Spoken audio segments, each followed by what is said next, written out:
ভাইদের উপরে আমার কোনো ই নাই, কোনো অভিযোগ নাই। আমার অভিযোগ এডিসি, ডিসি, ওসি, এসপি এদেরকে কেন অবসর করা হচ্ছে না?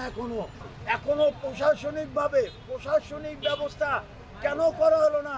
এবং বড় বড় কর্মকর্তাদের কেন অবসর করে তাদেরকে আইনের আওতায় আনা হলো না? এই যে গণহত্যাকারী, আমরা কি জানি না?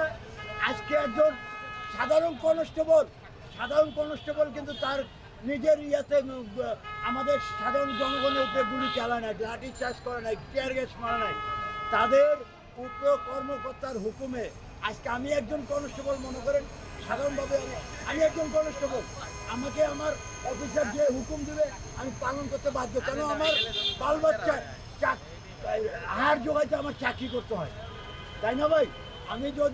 আমি আহার চাকরি না করি তো আমার বাল বাচ্চা না খাই থাকবো, আমার চাকরি থাকবে না।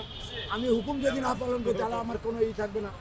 তাই আমি বলতে চাই, আমার এই কনস্টেবল ভাইদের উপরে আমার কোনো নাই, কোনো অভিযোগ নাই।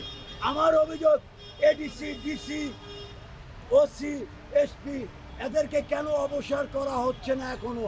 এবং যারা এই হুকুমকারী তাদেরকে এই যে গুলি দিয়ে আমার গণহত্যা করা হলো 2000-এর উপরে আমার ভাইদেরকে শহীদ করা হলো।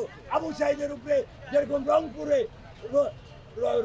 বিশ্ববিদ্যালয়ের মধ্যে আমার আবু সাইদের মতো ভাইকে যেন গুলি করে মারা হয়, মেরেলো, তার এখনো তদন্ত এবং সুবিচার হলো না।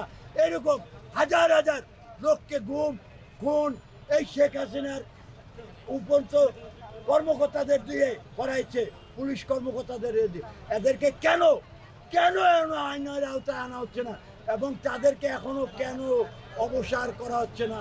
আমি স্বরাষ্ট্র মন্ত্রণালয়ের স্বরাষ্ট্র উপদেষ্টাকে বলতে চাই, আইন উপদেষ্টাকে বলতে চাই, অবিলম্বে অতি শীঘ্রই আমার দাবি এদেরকে অবসর করে আইনের আওতায় এনে বিচারের কাঠগড়ায় দাঁড় করান।